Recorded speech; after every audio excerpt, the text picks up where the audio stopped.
think I got it now. That's why only a quarter of the church comes out on Wednesday nights to pray. Prayer is about intimacy, it's about exchange with God. Now it makes sense to me. So we get down on our knees, and after 5 minutes, we start to drift. We start to go other places other than into the divine. I mean, do you know what it would be like for a moment in the heavenlies, a moment in the divine, a moment in the presence with God, one moment, and you rather drift? Here in America, we struggle with people shooting each other, stabbing each other. I know that's not enough to pray for. I know.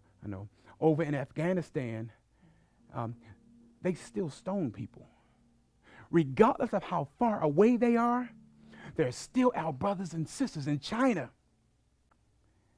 they have babies, infants, and the first thing they do is take them out and chain them to a pole or to a bench and wrap them up and leave them to die.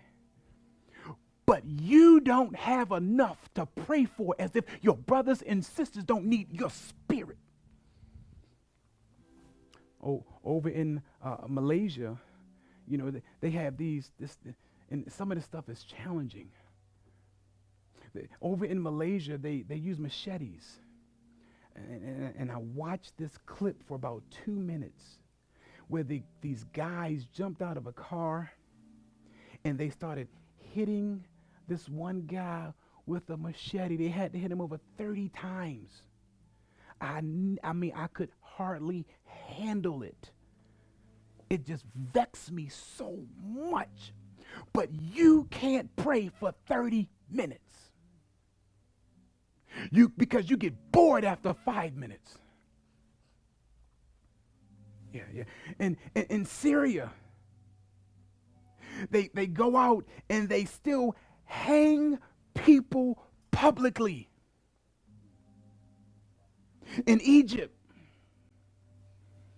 they still look at women as second class, and they tie women up and they beat them for small, petty crimes. They beat them. They lock women in a room, and a group of 5 or 6 guys will come in and just start kicking the women and hitting them in the face. This is life. And if you had a conversation with God, you could alter some of those things. But you don't have enough to pray for.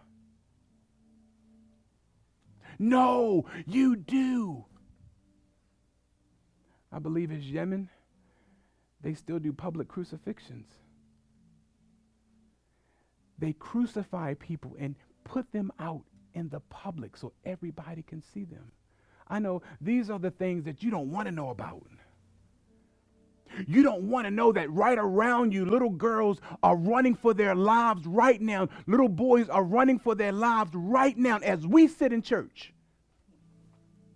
There are people running for their lives right now, but you don't want to usher your spirit into somebody else's life to protect them. Prayer. Conversations of a lifetime. You speak today, they last forever. But that's not really important to you. I think I got it now. The people of God are so distant from God because they don't worship God that it's so easy to be distracted when it's time to be intimate with God. You've been through so much hell and high water, and you don't really value God. He's just a thought.